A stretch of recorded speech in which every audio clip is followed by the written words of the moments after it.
ये वाणी का संयम। मौन रहो, बोलना है तो कम बोलो, सत्य बोलो, हितकर बोलो, मीठा बोलो। दृष्टि बहुत संभाल के डालनो, काहुई स्त्री के शरीर पर दृष्टि न पड़ जाए।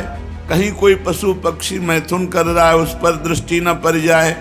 नेत्र झुका के रखनो, जब चले तो नेत्र झुका के चले। इतने में आसपास सब दिखाई देता है। ऐसे करना तो बहुत संभाल के करना। अगर एक बार दृष्टि चली जाए तो दोबारा दृष्टि न जाए। अब सोचो, शास्त्र मना करता है ऐसा, और जो मोबाइल से गंदी बातें देखते हैं उनकी दुर्दशा क्या होगी।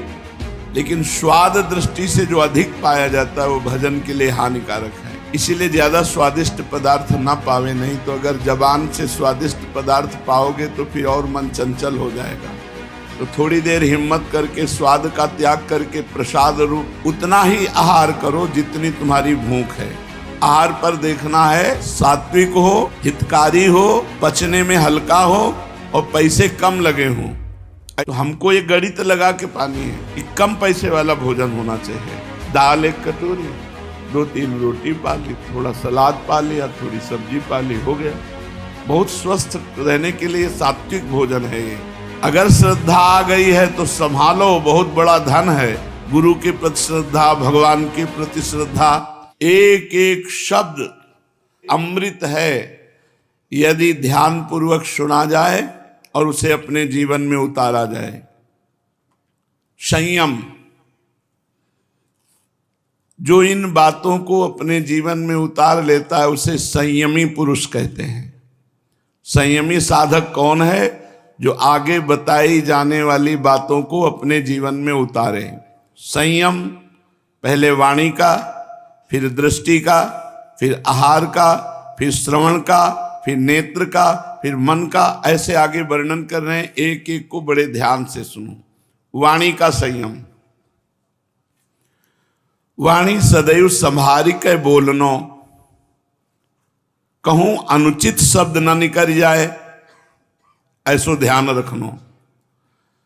वाणी का संयम, वाणी को संभार के बोलनो, कहूं अनुचित शब्द न निकल जाए, ऐसो ध्यान रखनो।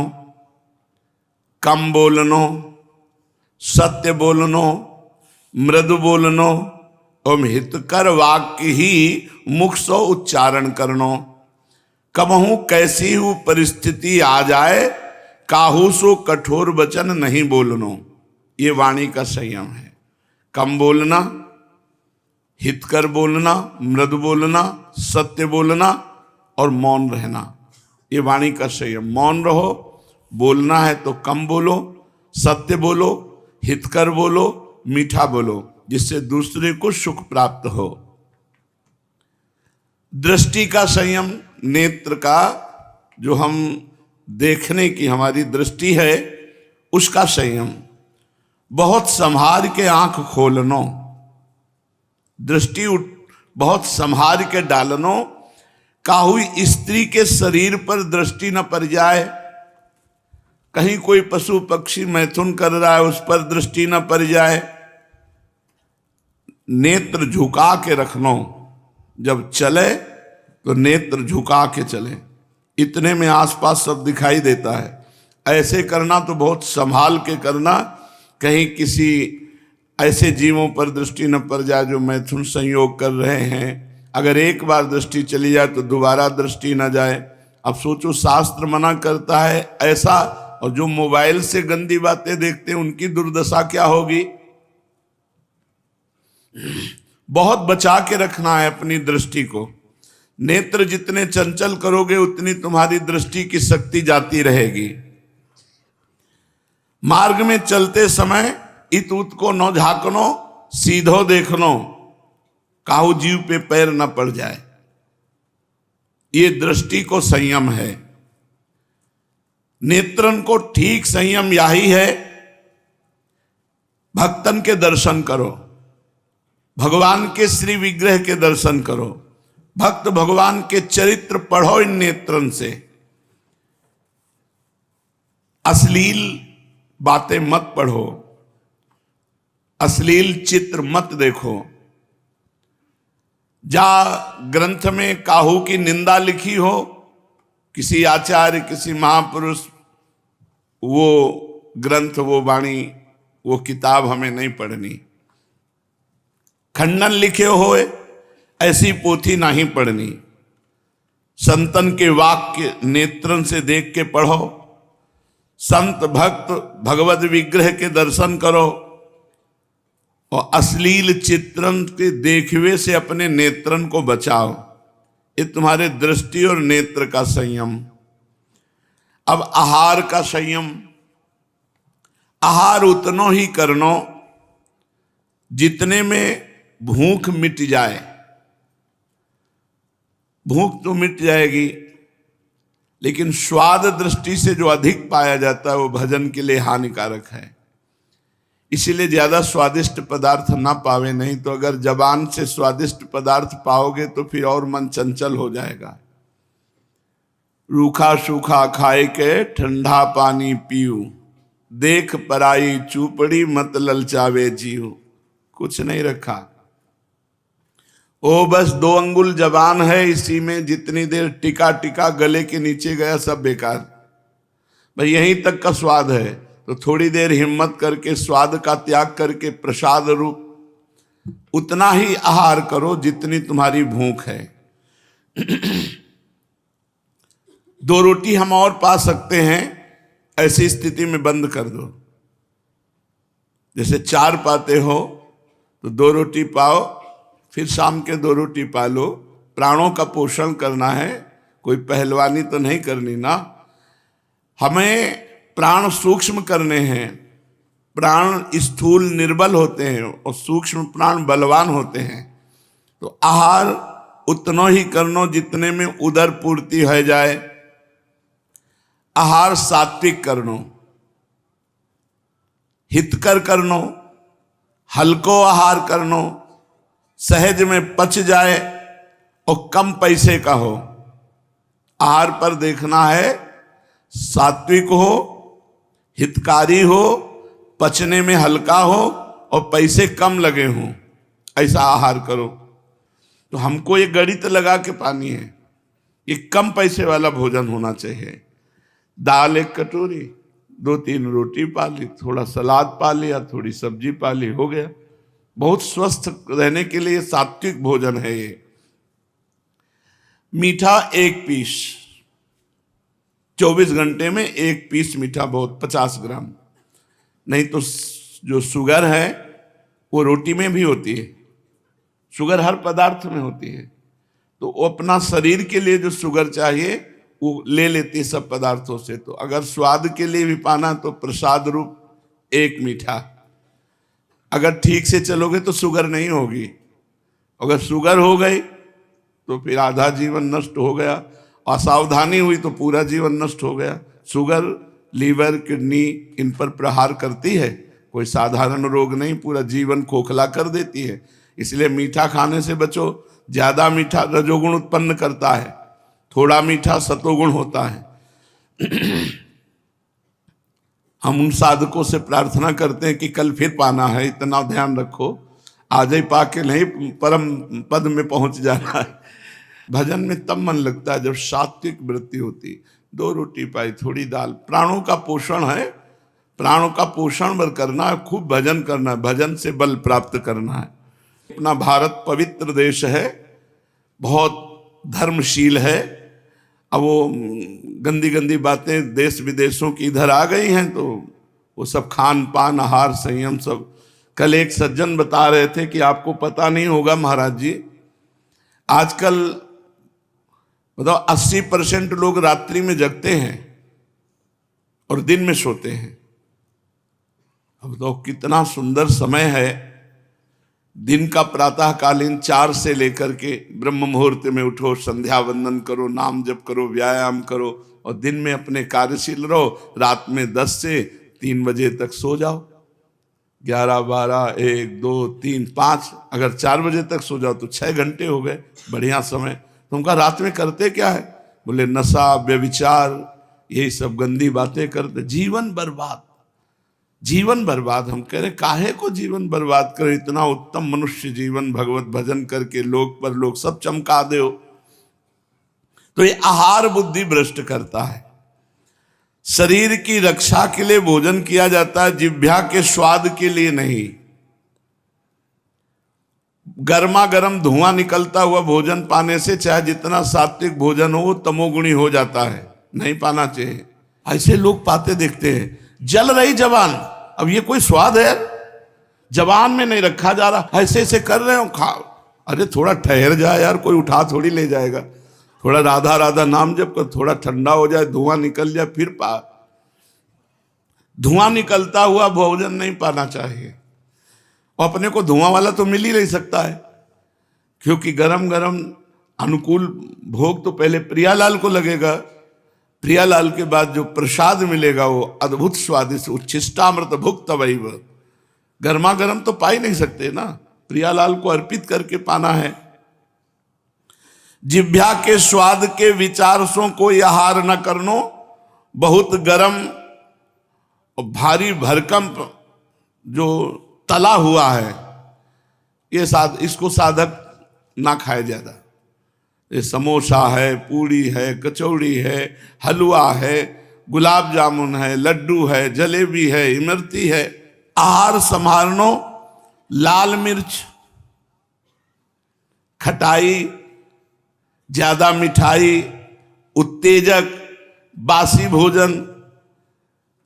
वैसे भूख रखने का अभ्यास बनाना चाहिए। 1-2 दिन बिल्कुल कुछ नहीं खाया, खूब भजन डट के हो रहा है और कोई जान नहीं पाया, ऐसा अभ्यास रखना चाहिए। कभी भोजन पाके भी, कभी बिना भोजन के भी भजन का अभ्यास करें। कभी कोई नशा ना करे। भोजन करते समय विशेष सावधानी ये है कि उस समय का विचार आपके 24 घंटा के लिए आहार के साथ जा रहा है विचार, तो किसी की गुस्सा वाली बात न याद करे, कोई काम भोग वाली बात न याद करे, कोई गंदे विषय याद न करे। उस समय जरूर पद चिंतन करे या नाम जप करते हुए आराम आराम से। कोई भागम भाग नहीं पड़ा है, आराम आराम से भोजन पाओ। पर इतना आराम से भी नहीं कि 1.5 घंटा 1.25 घंटा 2 पंक्ति उठ गई आराम आराम से पा रहे हैं। कितना पाना है? 2 रोटी 3 रोटी 15 मिनट 20 मिनट बढ़िया अच्छे से पाने में, 15 मिनट 20 मिनट 30 मिनट लंबा आहार। एक एक कवल कम करते जाओ तो आप कुछ दिन देखोगे थोड़े आहार में आपका काम चल जाएगा। शरीर में स्फूर्ति रहेगी, शरीर वैसे ही रहेगा। और एक एक कवल बढ़ाते चले जाओ तो देखो लंबा आहार होने लगेगा और बल घटने लगेगा, वो प्रमाद स्थिति आने लगेगी। शयन मतलब नींद और भोजन, इन 2 को बहुत कम किया जा सकता है और बहुत बढ़ाया जा सकता है। अगर रोज हम आधा घंटा नाम जप अपना बढ़ाते रहें तो 24 घंटे भजन कर सकते हैं। रोज हम 10-5 मिनट ज्यादा सोते रहें तो 24 घंटे सोने का अभ्यास कर सकते हैं। नहाया खाया बस फिर सो गए। और अगर आहार का अभ्यास अधिक बढ़ा लो तो 3-3 बार 4-4 बार, लोग तो 2-2 घंटे में पाते हैं। आहार के लिए नियम है, 1 बार 24 घंटे में या 2 बार। ये 14 बार पाना साधक का लक्षण नहीं है। जब जो आया तो मुंह चल रहा है देख रहे हैं। सदैव पवित्र विचार करते हुए नाम जप करते हुए भोजन पावें। भोजन के समय काहू सो क्रोध न करें, ऐसे करिवे सो भोजन को रस बनिवे की अपेक्षा भोजन विष हो जाए। शरीर में नाना प्रकार की विकृति पैदा करे, साथ ही आसो भाव और रक्त दोनों दूषित हो जाएं तो भोजन करते समय कभी किसी से क्रोध न करें। कबहू श्री भगवत असमर्पित आहार ग्रहण न करें। जो भगवान को भोग ना लगाया गया वो कभी अलग से न पावें, जो भगवान को भोग लगा वही प्रसाद पावें। और बड़ी महिमा है ये निष्ठा रखने की। एक अंगद जी नाम के महाभागवत हुए हैं। वैसे वो स्वभाव से तो पहले नास्तिक प्रवृत्ति के थे। उनकी जो पत्नी थी वो बड़ी भागवत थी और संतों की सेवा उनके मायके में होती रहती थी और सदगुरु का वर्ण वो किए हुए थी। और जब अंगद जी के साथ ब्याह हुआ तो ये राजा के चाचा थे, पूरा राज वैभव था, पर किसी संत का वहां दर्शन भी नहीं कर सकते, किसी का आना जाना नहीं, कोई भगवत चर्चा नहीं, कोई सत्संग नहीं। तो जो रानी थी वो बहुत व्याकुल हो गई कि हमें तो रोज संतों का उच्छिष्ट घर में मिलता था, सदगुरुदेव भगवान के प्रायः दर्शन होते रहते थे, यहाँ तो बिल्कुल भक्ति संबंधी कोई भी लक्षण नहीं। पर अंगद जी की एक महिमा वाली बात बन गई। अपनी पत्नी को भगवत भक्त जानकर वो बहुत श्रद्धा करते थे, विरोध नहीं करते थे पत्नी का, पर कोई भी भक्ति का आचरण उनमें नहीं था और ना किसी संत महात्मा के प्रति उनकी कोई श्रद्धा थी, ना वो भगवान की कोई आराधना करते थे। जब काफी दिन हो गए संतों के दर्शन नहीं, तो व्याकुलता हुई रानी को, अंगद जी की पत्नी को, और मायके एक पत्र लिखा और मायके से प्रार्थना करवाई कि हमारे जो सदगुरुदेव भगवान, उनसे प्रार्थना कर दो कि एक बार करुणा करके आप यहाँ आए और दर्शन दे दें, क्योंकि मैं यहाँ से निकल नहीं सकती आपके दर्शन हेतु, क्योंकि हमारे पति में बिल्कुल संतों के प्रति श्रद्धा नहीं। तो गुरुदेव भगवान को जब मायके के राज परिवार ने प्रार्थना की, तो संत तो करुणामय होते हैं। संत सरल चित जगत हित जान स्वभाव स्नेह, उनका स्वभाव, उनका प्रेम एक अलौकिक होता है। आप 100 गाली दो फिर मिलो तो वैसे ही मिलेंगे। ये गाली दिया है ऐसा कभी नहीं सोच सकते हो। जो ऐसा सोचकर मिलते हैं कि ये तो गाली देने वाला है, अभी साधुता नहीं आई है। साधुता का मतलब है जो गाली दे, अपमान करे, जब आवे तो उसे गले लगावे, उसे सम्मान दे, ऐसे जैसे अपने प्रियजनों से मिला जाता है। जब गुरुदेव आए तो रानी तो नाच पड़ी, मेरे गुरुदेव भगवान आ गए। चरणामृत उतारा, चरणामृत पान की आरती उतारी, भोग पवाया। गुरुदेव आसन पर बैठे तो धीरे धीरे चरण दबा रही थी। इतने में अंगद जी आ गए, मेरी रानी और किसी संत के पैर पकड़े हुए। वो आते ही संत भगवान से बिगड़ गए। रानी के तो होश उड़ गए कि इतनी प्रार्थना पे तो गुरुदेव भगवान आए हैं और ये सीधे गुरुदेव का अपमान। उन्होंने रानी की तरफ कहा, बेटा आप शांत रहना, और उठे और चल पड़े। अब रानी ने कहा कि मैं अपना जीवन नहीं रखूंगी, जब गुरुदेव भगवान का अपमान कर दिया तो ना तेरा स्पर्श करूंगी और ना तेरे से संभाषण करूंगी और न तेरे घर का एक अन्न ना एक जल, और अपने शरीर को नष्ट कर दूंगी, क्योंकि मेरे बुलाने पर मेरे गुरुदेव का अपमान हुआ। गुरुदेव का अपमान तो मेरा जीवन ने छोड़ दिया, अन्न जल। और अंगद जी बहुत आसक्त थे अपनी पत्नी पे, उनका हृदय बड़ा व्याकुल हो गया। अब वो अन्न जल सब छोड़े। जब कई दिन हो गए तो अंगद जी चरण पकड़ लिए पत्नी के और कहा, तुम ये जानती हो मैं तुम्हारे बिना जी नहीं सकता, तुम मुझे आज्ञा करो, तुम कैसे प्रसन्न होगी? तो बोले, जाओ हमारे गुरुदेव भगवान के चरण पकड़ो, उनको मना कर लाओ और यहाँ उनको भोग पवाओ। यदि वो भोग यहाँ आकर पालें तो फिर हम उनका उच्छिष्ट पाएंगे और फिर हम जैसी हमारी दिनचर्या थी वैसी चलने लगेगी। अंगद जी भक्ति से नहीं गए, पत्नी के प्रति आसक्त होने के कारण वो संत के पास गए, चरण पकड़ा। संतों को तो कह रहे ना, कितनी बार उनका अपमान करो फिर जाके दंडवत कर दे तो वैसे मिलेंगे। विमुख भय निमिषो ना अकृपा, जब चित्ते तब वैसे। हमारे स्वामी का स्वभाव है, ऐसे संतों का स्वभाव है। वो सहज आ गए, कोई ज्यादा मनाना नहीं पड़ा। चमत्कार, जे ही आए दोनों ने मिलकर चरण धोए, भोग लगाया। और ये सब अंगद जी भक्ति से नहीं कर रहे, पत्नी प्रसन्न हो जाए।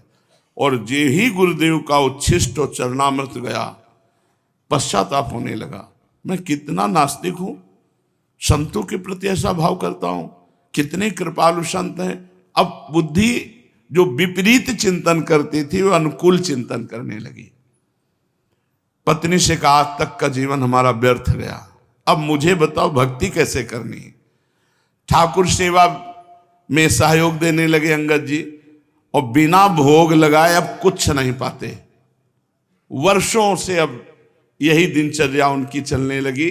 ठाकुर जी को भोग लगाना, भोग लगा के ही प्रसाद पाना, पत्नी की भक्ति की पूरी अनुकूलता, 4 पार्षद लगा दिए, जहां संत दिखाई दें उनको रोज घर में बुला के लाओ, भोग लगाओ। राजा अंगद जी का भतीजा था, वो अंगद जी बहुत वीर पुरुष थे। तो एक जगह किसी राजा के हाथ चढ़ाई की तो उसका मुकुट जीत कर लाए थे, उसमें 101 हीरे थे। एक हीरा ऐसा कीमती था जो अमूल्य था, अंगद जी को पहचान थी। शेष हीरे तो राजा को दे दिए जो विजय करके लाए थे, एक हीरा ले लिया और कहा यह हीरा जगन्नाथ जी के मुकुट पर लगेगा। और राजा को जौहरी ने और मंत्री ने मिलकर बताया कि उस हीरे की कीमत तुम्हारा पूरा खजाना नहीं। तो राजा ने विनय की कि वो हीरा हमें दे दो, तो उन्होंने कहा नहीं, वो हीरा तो हमने जगन्नाथ जी को दे दिया। तो बुद्धि बदलने में देर नहीं लगती। राजा की बुद्धि में अंगद जी को मार दिया जाए, यद्यपि चाचा थे, तो वैसे मारेंगे तो निंदा होगी। तो उन्होंने जो रसोई बनाने वाली थी उनको अपने पक्ष में किया, और वो अंगद जी की बहन ही थी, क्योंकि राज परिवार में बहुत विश्वसनीय के द्वारा रसोई तैयार की जाती है। वही रोज रसोई तैयार करती थी। उनसे कहा कि तुम जितना धन कहोगी मैं दूंगा और तुम्हारी सेवकाई छूट जाएगी। तुम अंगद जी के भोजन में जहर मिला दो। और जहर ला कर दिया, अपने सामने भोजन में मिलवा दिया। अब अंगद जी को पता नहीं था, ठाकुर जी का भोग लगा, भोग लगा के शयन किया। और जब पाने बैठते तो जो बहन रसोई बनाती थी उसकी एक बिटिया थी, वो उसको बुला के साथ पाते थे। तो आज वो गायब कर दी थी, क्योंकि वो बुलाएंगे और उसमें जहर है। तो उनका बिटिया कहाँ है? बोले कहीं खेलने चली गई। बोले नहीं, जब तक वो नहीं आएगी तब तक हम भोजन नहीं पाएंगे। इस बात का प्रभाव उस बहन पर पड़ा कि मेरी पुत्री से इतना प्रेम, तो उनका भैया भोजन मत पाना। उनका क्यों? उनका राजा ने मुझे प्रेरित करके प्रलोभित कर दिया, मेरी बुद्धि भ्रष्ट हो गई, इसमें मैंने जहर मिला दिया है आपके लिए। तो उनका आपने ठाकुर जी को भोग लगा दिया, मैं जहर का भोजन ठाकुर जी को लगा दिया, अब ठाकुर जी पाले, अब मैं कैसे हटा सकता हूं? और अंगद जी ने पूरा भोजन पा लिया, चाट कर पा लिया। कोई भी प्रभाव जहर का अंगद जी के ऊपर बिल्कुल नहीं पड़ा, स्वस्थ एकदम, कोई प्रभाव नहीं। प्रसाद, तो यहां पूज्य पंडित गया प्रसाद जी महाराज कह रहे हैं, असमर्पित भोजन कभी मत पाना, जब पाओ तो ठाकुर जी का प्रसाद। मान लो ऐसी जगह कहीं आप हो जहां ठाकुर सेवा नहीं है और आपके सामने भोजन आ गया है, तो आप उस समय 1 मिनट आंख मूंदो, अपने इष्ट देव का ध्यान करो और प्रभु को अर्पित करके फिर नाम जप करो 2-4 बार, और जय हो प्रभु की जय करके अर्पित करके पाओ। बिना प्रभु को अर्पित किए पानी भी मत पियो, तो तुम्हारी बुद्धि शुद्ध हो जाएगी। वाणी का संयम, दृष्टि नेत्र का संयम और आहार का संयम। अब श्रवण का संयम। श्रवण इंद्रिय से सावधान रहो कि किसी संत की निंदा सुनने को न मिल जाए। अगर कहीं संत भक्त भगवान की निंदा हो रही है तो ये सिद्धांत है, कान में अंगुली कस के ठास लो, आवाज सुनाई न दे, और आप उच्च स्वर से नाम बोलो, राधा राधा राधा राधा राधा, और वहां से चल दो। ऐसा ही करना चाहिए, नहीं तो परनिंदा के कहते आवत नहीं कछु हाथ, मूरख पर्वत पाप को ले चल अपने साथ। तो पराई निंदा नहीं सुननी चाहिए, संत भक्तों की निंदा नहीं सुननी चाहिए, भगवान की किसी भी रूप की निंदा नहीं सुननी चाहिए। संत शंभु श्री पद अपवादा, जहां संतों का, भगवान शंकर का, भगवान श्री हरि का कहीं निंदा हो रही हो तो वहां मर्यादा है कि कान में अंगुली डालो, उस सभा का त्याग कर दो या उसका विरोध करके उसकी जबान बंद कर दो। तो श्रवणेंद्रिय से कभी किसी की निंदा ना सुने, भगवान के पावन चरित्रों को सुने, भक्त चरित्रों को सुने। काहू की प्रशंसा होती हो तो सुने, पर काहू की निंदा नहीं सुननी, अश्लील गाने नहीं सुनने, अश्लील बातें नहीं सुननी, और अपनी प्रशंसा नहीं सुननी। जब कोई तुम्हारे सामने तुम्हारी प्रशंसा करने लगे तो राधा राधा राधा, बंद करो, काहे कोई बात करते हो। तुम हम कितने नीच है तुमको क्या पता, केवल तुम बाहरी बातें देख रहे हो। ऐसे कह के अपने आप को बचा लेना चाहिए। यदि सामने वाला प्रशंसा कर रहा है और आप खुशी खुशी सुन रहे तो आपके पुण्य नष्ट हो रहे हैं, आपका भगवत मार्ग बाधित हो रहा है। जो पाप लगे है पर निंदा करवे में, वाही पाप लगे है अपनी प्रशंसा करवे में। जो पाप लगे है पर निंदा करवे में, वाही पाप लगे है अपने मुख से अपनी प्रशंसा करवे में, अपनी प्रशंसा सुनवे में। इसलिए ना अपनी प्रशंसा करे और ना अपनी प्रशंसा सुने। अनावश्यक बातन के सुनवे से अपने कान को बचावे और अंदर ही अंदर भगवान नाम उच्चारण करे, उसी को सुने। ये श्रवणेन्द्रिय को संयम भयो। मन में विषय संबंधी संकल्प ना उठन पावे। मन का काम है संकल्प बनाना भोगों का, ऐसे से ऐसा किया जाए, अब ऐसे से ऐसा किया जाए। मन में विषय संबंधी संकल्प ना उठन पावे, काहू को अनिष्ट चिंतन ना होन पावे। जब जब मन में अनुचित गलत संकल्प उठवे लगे, तब तक भगवान का स्मरण जोर जोर से शुरू कर दो, राधा राधा राधा। उस समय मौन मत रहो, नहीं तो मन घसीट लेगा आपको। भगवान की बड़ी कृपा है, श्री प्राणनाथ ठाकुर जी हमारे ऊपर बड़ी कृपा किए हैं। मैं ऐसी गंदी बात कैसे सोच सकता हूं। मुंह को मनुष्य जन्म दियो, विद्या अध्ययन करायो, उत्तम संग दियो। अब हमें चाहिए कि सदैव सावधान होए के उनको भजन करें, अच्छी बातें सोचें। गंदी बातें, गंदा चिंतन, गंदा संकल्प उठन ही न पावे। ये भावना उचित ना है जो बैठे बैठे गंदी बातें सोचते हैं। अतः प्रेम प्राप्ति के ताई काहू शास्त्र में और काहू संत में प्रगाढ़ श्रद्धा कर लेनी चाहिए। किसी एक संत में आदर्श भावना करके पूरा का पूरा समर्पण कर दो।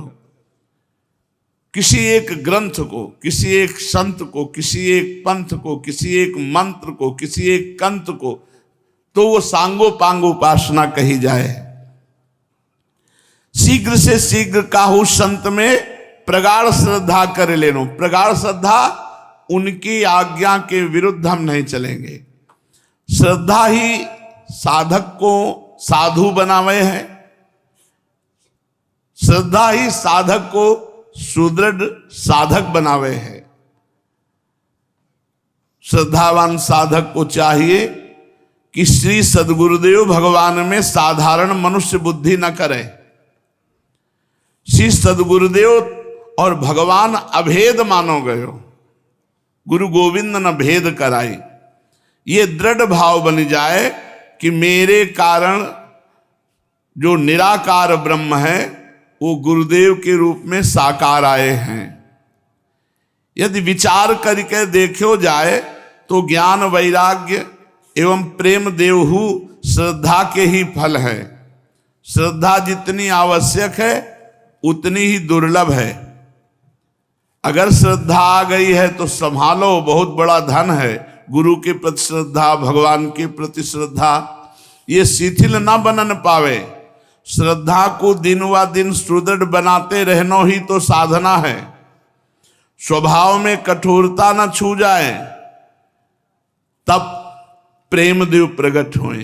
प्रेमदेव अत्यंत मृदु हैं, अतएव इनके निवास स्थान हृदय को अत्यंत कोमल बनानो है, सरल बनावे, सत्यता से परिपूर्ण बनावे, कोई विकार हृदय में रहन ही न पावे। यह माने है कि ये काम जीव के ताएं सुगम नहीं है, तथापि ये परम आवश्यक है।